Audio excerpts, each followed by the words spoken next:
Muito bem. Muito boa tarde a todos. Então, comecemos pelos números, como habitual. O relatório de situação epidemiológica com dados de 12 de abril às 24 horas, dia 12 de abril, mostra que existia um total de 16.934 casos confirmados, ou seja, mais 349 casos do que no dia anterior, um crescimento de 2,1%. Tínhamos um total de casos não confirmados de 118.986 e um total de 3.264 casos a aguardar resultado laboratorial. Estas três parcelas somavam o total de casos suspeitos desde 1 de janeiro de 2020 de 139.184. Além destes números, dizer-vos que o número de casos recuperados não se alterou nas últimas 24 horas, permanecendo nos 277 casos recuperados, e o número de óbitos alterou-se, registando mais 31 óbitos. No caso, mais 21 utentes com mais de 80 anos.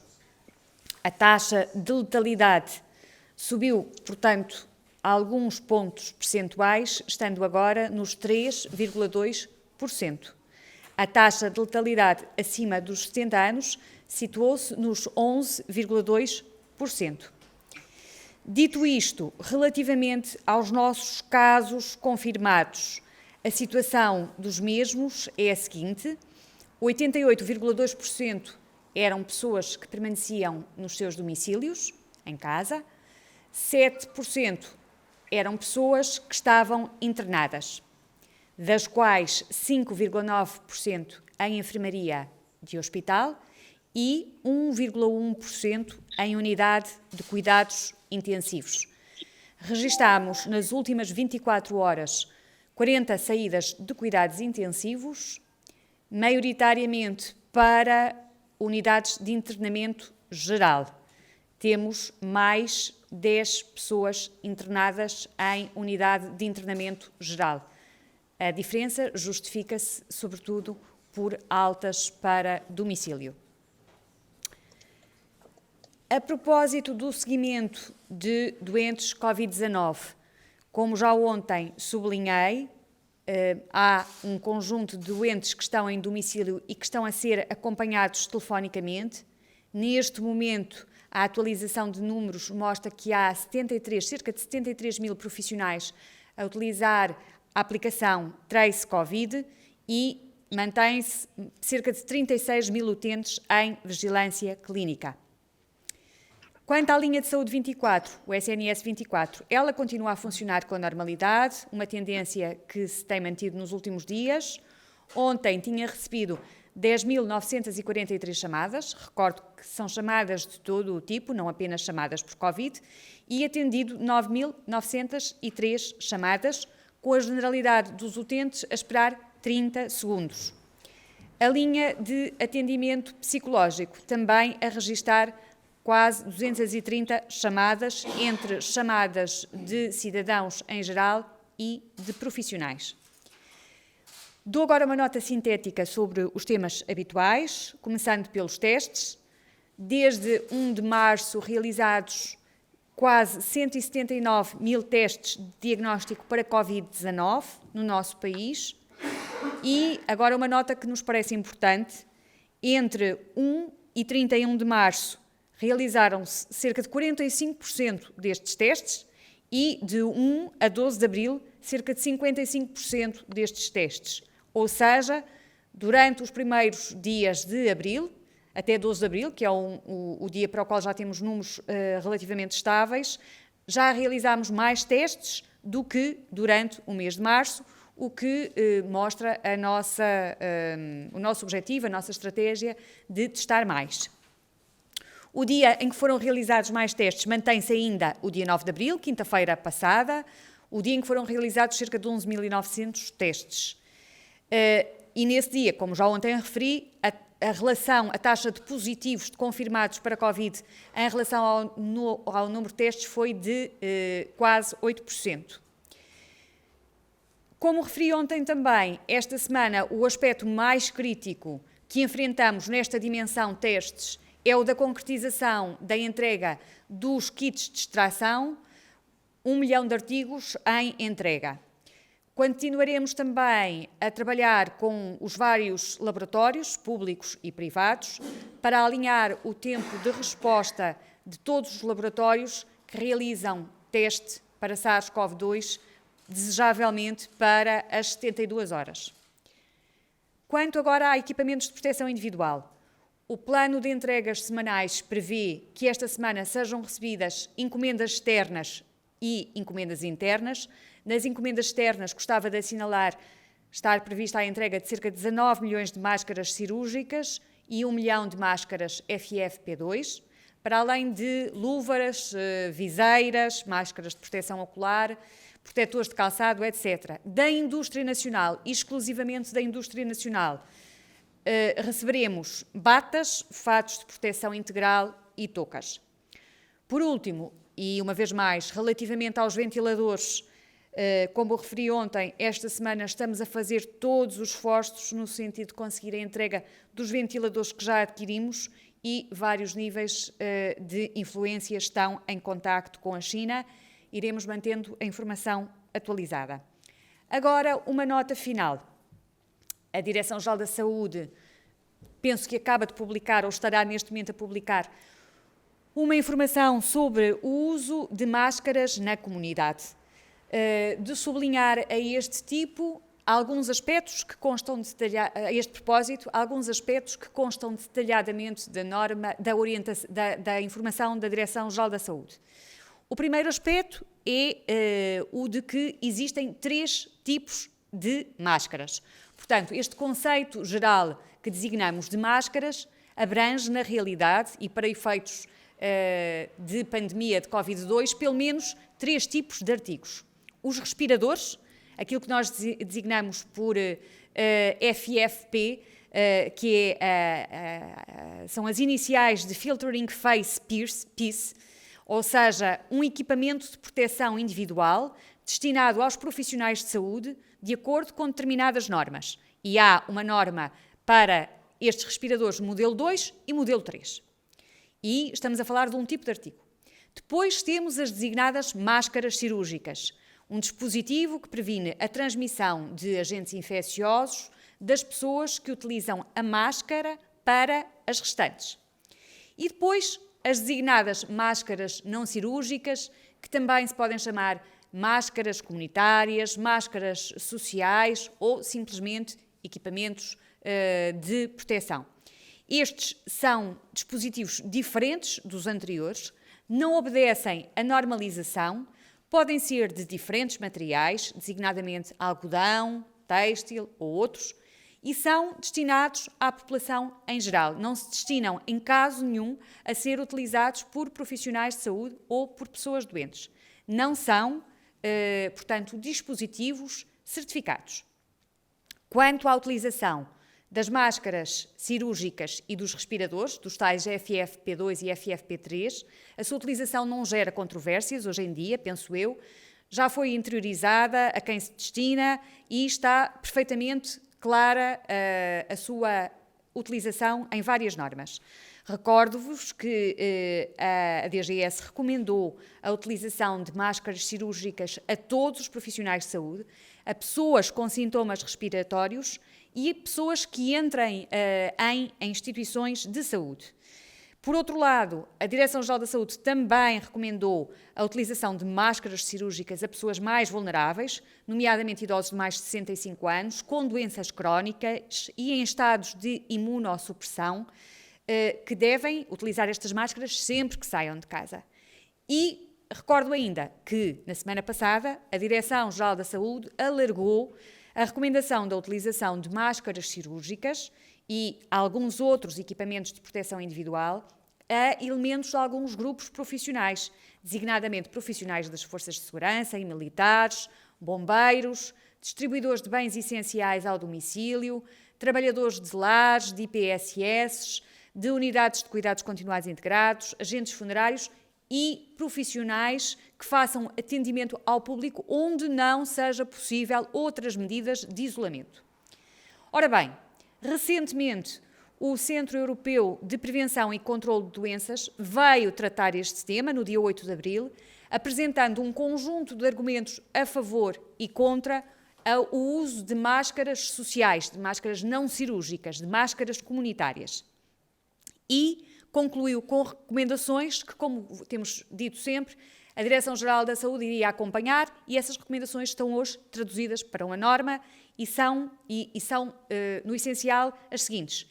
De acordo com o princípio básico da precaução em saúde pública e face à ausência de efeitos adversos associados ao uso de máscara, pode ser considerada a sua utilização por qualquer pessoa em espaços interiores fechados e com um elevado número de pessoas. Por exemplo, supermercados, farmácias, lojas ou estabelecimentos comerciais, transportes públicos, etc. Muito importante, o uso de máscaras na comunidade constitui uma medida adicional, suplementar, complementar às medidas já anteriormente recomendadas de lavagem das mãos, de etiqueta respiratória e de manutenção da distância social e de utilização de barreiras físicas.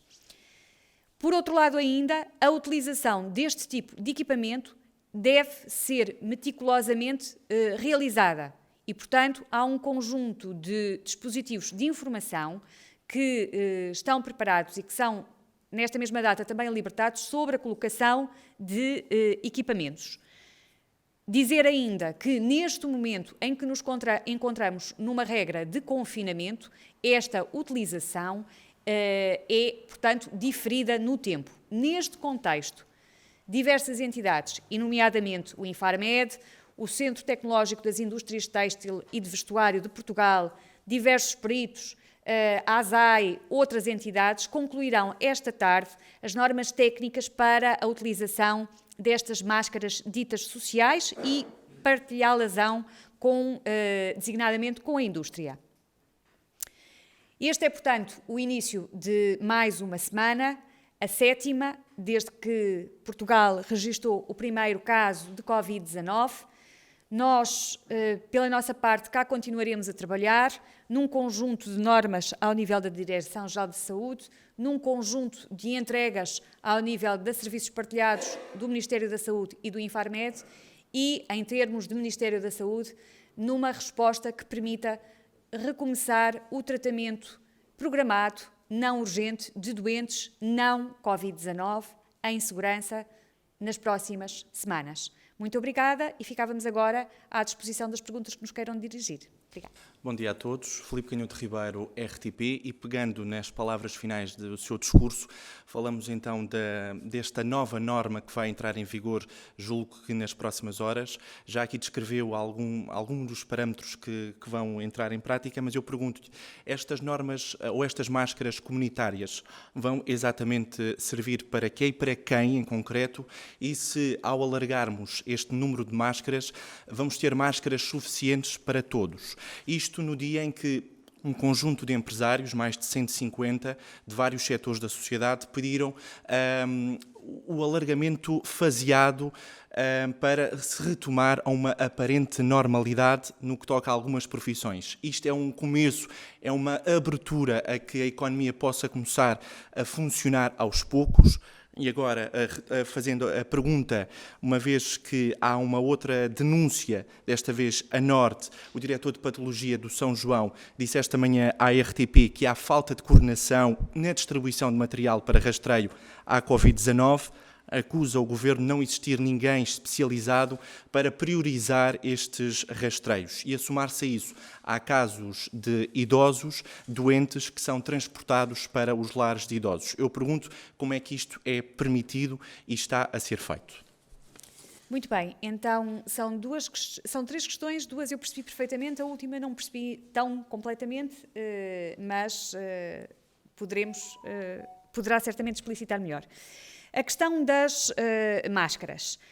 A questão das máscaras está completamente alinhada, em termos da orientação para uso, com aquilo que são as recomendações do Centro Europeu de Prevenção e Controlo de Doenças do dia 8 de abril. Utilização de máscaras cirúrgicas prioritária para aqueles a quem a regra já se destinava. Doentes com sintomas de doença respiratória, profissionais de saúde, doentes imunodeprimidos, pessoas com patologias associadas quando fazem deslocações para fora de locais nos quais se encontram protegidas. Também pessoas que trabalham em funções essenciais que podem comportar risco adicional quando tal não lhes permite, esse desempenho não lhes permita o isolamento. A questão prioritária é, portanto, a destes grupos e é comum em todos os documentos essa necessidade de proteção especial destes grupos. Adicionalmente, num contexto, como eu disse, que não é aquele em que nos situamos hoje, porque estamos num estado de emergência que apela ao confinamento e à preservação das atividades, à restrição das atividades de vida diária, aquelas que são essenciais. Num outro contexto, em que as pessoas possam situar-se em espaços fechados onde estejam várias pessoas, poderá ser considerada a utilização da dita máscara social, comunitária, não cirúrgica. Quanto à questão da sua disponibilidade no mercado, é exatamente por esse motivo e para complementar a utilização de máscaras cirúrgicas que não queremos que escasseiem, que estamos a libertar também hoje, aproveitando esta janela de oportunidade em que nos encontramos ainda num período específico em termos de regras, para que quem trabalha nestes mercados possa, e no contexto do nosso país, as possa desenvolver. E, portanto, penso que esta é a questão das máscaras comunitárias. Todos percebemos que temos que ter neste momento uma preocupação de dar passos pequenos, mas seguros. Temos tido resultados que classificaria como encorajadores na forma como temos gerido a pandemia, não obstante o número de óbitos que sempre se lamentam e as enormes dificuldades pelas quais temos passado, e, portanto, não queremos de todo em todo perder aquilo que foram os resultados adquiridos e temos que ponderar muito cautelosamente todos os passos que damos e penso que isso responde também a uma parte da questão que estava a suscitar. Relativamente à questão laboratorial e de testes, aquilo que são as normas do setor da saúde relativamente à utilização de testes está também totalmente alinhada com as indicações das organizações internacionais. Tivemos, enquanto Governo, uma outra preocupação adicional, a de realizar testes em determinadas comunidades, designadamente populações idosas sujeitas a confinamento em lares. Penso que será esse o motivo de alguns constrangimentos que têm sido suscitados sobre prioridades e sobre acesso a materiais. São dois aspectos que geram alguma dificuldade na sua compatibilização, mas das quais não vamos desistir, porque sabemos bem que aquilo que temos em termos de óbitos está sobretudo concentrado em lares. Sabemos também muito bem que os testes não salvam vidas, mas podem ser um apoio às direções dos lares, à implementação daquilo que recomendamos que sejam medidas praticadas desde o início e independentemente de qualquer resultado, e é para isso que quero continuar a apelar. Independentemente do resultado do teste, as pessoas que vivem confinadas em determinados espaços que agregam populações numerosas, designadamente estabelecimentos prisionais ou, no caso concreto, estruturas residenciais para idosos, devem ter a preocupação da sua separação o mais clara possível, com o complemento de medidas de higiene, de medidas de etiqueta respiratória, de medidas de afetação de equipas específicas de cuidadores a determinados grupos de utentes, no sentido de minimizar o risco de contágio. E era nesse sentido que gostava de fazer o reforço daquilo que é a posição do Ministério da Saúde relativamente à questão dos testes. Os testes são um instrumento, como as máscaras são algo que é um dispositivo complementar e, como instrumento que são, procuramos utilizá-los racionalmente, cuidadosamente e não ignoramos que a sua utilização tem de ser antecipada por outras medidas de isolamento. Outra questão? Olá, bom dia a todos. Sou a Vânia Ramos, da TVI, estou também a representar a SIC e a CMTV. Começava por perguntar se era possível saber, sabemos que a taxa de letalidade se centra nos 3%, creio, o último dado que foi dado em Portugal, se é possível fazê-lo por região, ter esta taxa de letalidade por região, até para percebermos quais são as diferenças no país, se é possível que sejam dadas essas taxas.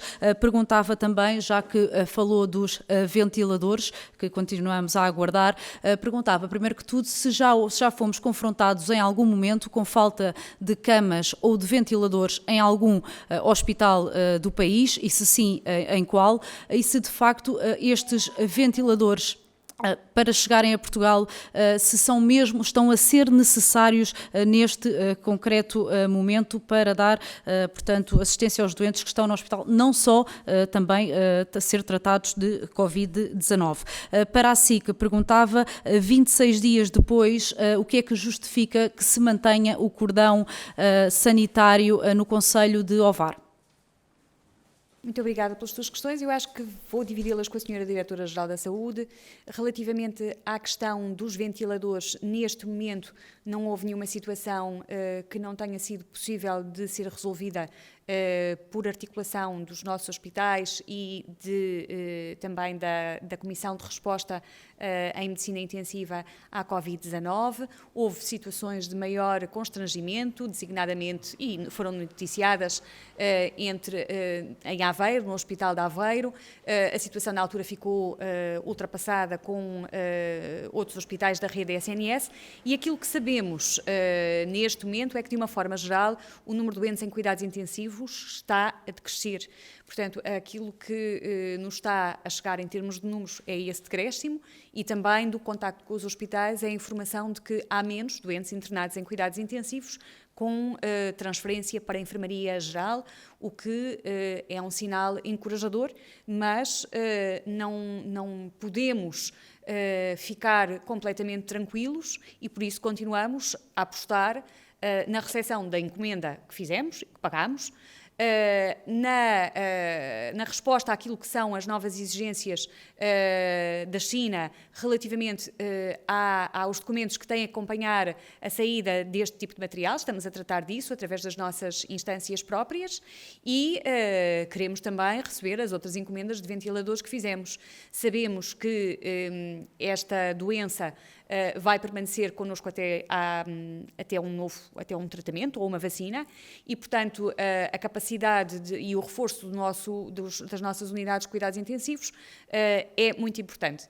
E é tão mais importante quanto nós sabemos que precisamos de retomar a atividade programada de resposta a outras patologias, e, portanto, se conseguirmos estabilizar os equipamentos que são dedicados a uma e a outra área de atividade, e retomar também a resposta à normalidade das doenças não Covid, garantindo que, se alguma coisa se complicar, há um ventilador disponível para todos, isso será um passo no sentido que queremos realizar, e vamos continuar esse esforço. Relativamente às mortalidades e às regiões, pedi então a ajuda da Sra. Diretora-Geral da Saúde. Quanto à questão do Ovar, aquilo que há é uma avaliação de situação epidemiológica feita pelas autoridades locais e regionais de saúde, que é transportada através da Direção-Geral da Saúde para o Ministério da Saúde, que articula com o Sr. Ministro da Administração Interna e com as demais entidades, e que leva a que ainda estejamos perante esta situação, que obviamente todos queremos que tenha uma limitação temporal o mais curta possível, mas que não vamos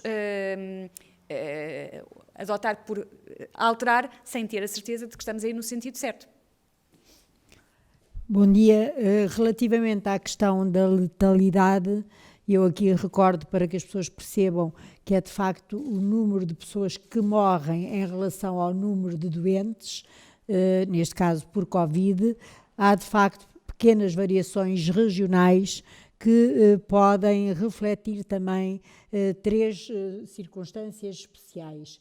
Uma delas é a distribuição demográfica da população, uma vez que nós sabemos que a tendência e a taxa de letalidade aumenta de facto com a idade da população. Outra questão muito importante é a densidade populacional numa determinada região, nas regiões onde há focos de doença, obviamente, e a outra questão que já aqui foi aflorada várias vezes é a concentração de pessoas vulneráveis em instituições, porque sabemos que são de facto locais em que, quer pela estrutura etária da população, quer pela morbilidade que muitas vezes esta população tem, quer pela sua concentração, pode estar aumentada a probabilidade de morte. E, portanto, sim, existem essas assimetrias são analisadas diariamente, não são fixas, e de um modo geral, onde se verifica uma maior taxa de letalidade é na região centro, também porque tem uma grande densidade de lares e de população institucionalizada que tem sido, enfim, atingida pela doença, e apesar de todos os esforços que há no tratamento destes doentes, como sabemos todos, e quanto mais velhos, maior essa é a probabilidade, alguns acabam por falecer, lamentavelmente, mas faz parte da história natural da doença. Pergunta por videoconferência da agência Lusa. Boa tarde, Helena Neves. A minha pergunta era em relação aos lares de idosos. O presidente da Instituição das Misericórdias apelou para que os idosos com casos positivos não fossem devolvidos aos lares, no sentido de evitar maiores contágios e novos casos, e apelou à criação de locais específicos para onde pudessem ficar, para não irem para os hospitais. A minha pergunta era no sentido se há alguma intenção de serem criados esses locais.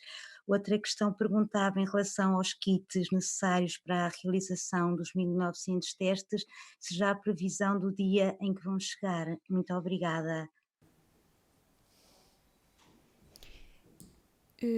Relativamente à questão da entrega dos kits de extração, ela está prevista para esta semana, em dia ainda não conhecido. Relativamente à questão do apelo de que os doentes que estavam instalados, estavam a cargo de estruturas residenciais para idosos, não regressem a essas estruturas. Aquilo que nos preocupa, essencialmente no setor da saúde, é que não fiquem em ambiente hospitalar pessoas que não precisam de estar em ambientes hospitalar, pelas razões conhecidas de todos e de sempre referidas.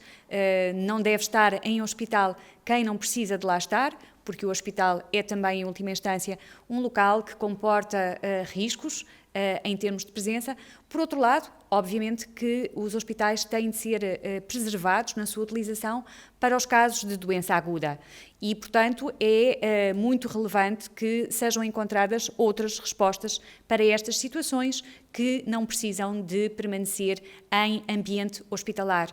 Até porque, como dizia, nós precisamos de voltar a responder de uma forma programada aos casos não urgentes de doentes não Covid, e essa resposta tem de começar nos próximos dias. Muito obrigada. Pergunta por videoconferência do Jornal I. Bom dia, Marta Reis, do Jornal I. A nossa questão era precisamente sobre esse regresso à atividade programada dos doentes não Covid. Se era possível um primeiro balanço de quantas cirurgias, consultas, tratamentos foram canceladas nas últimas semanas e o que está previsto para começar a recuperar essa resposta. Estamos a apurar esse balanço, temos apenas números preliminares que não vou, porque são preliminares ainda, a partilhar, e estamos a articular neste momento com as várias estruturas que acompanham a gestão do acesso no Ministério da Saúde, designadamente a Administração Central do Sistema de Saúde, e depois também com as Administrações Regionais de Saúde e estruturas hospitalares, como podemos fazer este plano de regresso à normalidade, que ele próprio também terá que ter três tipos de resposta, diria eu. Por um lado, pedir aos próprios hospitais para identificarem os casos prioritários, daqueles que não foram respondidos. Por outro lado, identificar as equipas cirúrgicas que vamos afetar a esta recuperação e ponderar até alguma flexibilidade para otimizar as condições de utilização, evitando, obviamente e sempre, que o sistema fique congestionado com casos que não sejam considerados como prioritários nesta fase. Portanto, é um plano para o regresso à normalidade que partilharemos convosco nos próximos dias. Últimas questões por videoconferência, SAP 24. Boa tarde, Pedro Soares, especialista SAP 24. Eu queria perguntar qual é, neste momento, a ocupação da capacidade clínica do país, se estamos perto de atingir um limite ou que tipo de ocupação está neste momento. E perguntar também se é possível fazer um retrato socioeconómico dos doentes com Covid-19 em Portugal. Em relação à capacidade instalada e à ocupação, os dados que nós temos e que recolhemos diariamente indicam que, de facto, ainda não foi atingido o máximo do nosso potencial, o que também reflete, enfim, a evolução da epidemia. Portanto, nós temos tido crescimento diário do número de casos confirmados que não é muito acentuado, não podemos ficar descansados nunca com estes números, mas de facto estamos num planalto e não houve ainda, de facto, necessidade de expandir a capacidade instalada que tem sido até à data suficiente para dar resposta. O Ministério da Saúde mantém-se, obviamente, muito atento a estes números. Como a senhora Ministra disse, vamos tentar voltar à normalidade, mas sempre monitorizando o que é voltar à normalidade com a evolução da epidemia. Portanto, há aqui sempre este balanço que tem que ser feito. Relativamente à outra questão que me perdi e que... Qual é o retrato relativamente socioeconómico? ao retrato social, nós não colhemos essas variáveis habitualmente na nossa informação. Portanto, a única variável que colhemos é a profissão. Não era sequer obrigatório no nosso boletim que viesse expressa. A maior parte destas pessoas, de qualquer maneira, são reformadas e, portanto, já não virá a sua situação profissional. No entanto, eu quero dizer aqui duas coisas muito claras, duas ou três, as necessárias, muito claras em relação à informação. Nós estamos a tratar com informação que se chama epidemiológica, que nos dá tendências, nos dá padrões, nos dá as grandes variáveis, a região onde estão a ocorrer as doenças, o sexo das pessoas, a sua idade, para onde vão. No entanto, isto não nos dispensa de fazer estudos muito mais aprofundados, sobretudo nas fases interondas, se houver ondas, obviamente, e nas fases pós-epidémicas. E porquê? Porque neste momento grande parte dos profissionais de saúde está vocacionado, de facto, para tratar o melhor possível os utentes e os doentes que aparecem. Mas isto não nos deve fazer desvalorizar a qualidade e a importância da informação. Só que alguma nós colhemos online todos os dias para nos dar instrumentos de navegação, para perceber onde estamos, e outra muito importante, como é que acabou de referir, que é a caracterização social dos doentes, poderá ser feita noutros tempos. Também estamos muito interessados em fazer estudos sobre como é que é a evolução de um doente desde que entra como doente ou como suspeito, até que tem alta, para percebermos e contribuirmos até para dados científicos a nível internacional. Portanto, há vários tipos de informação, a que é colhida no âmbito da vigilância epidemiológica para a gestão da situação dia a dia, outro tipo de informação que deve ser colhida durante a epidemia, mas que exige métodos próprios, e outra que será acolhida em fases posteriores para melhor percebermos o que se está a passar de facto. Portanto, a informação é crucial durante uma epidemia e é crucial para contribuir também para o conhecimento científico desta doença a nível mundial. Muito obrigado.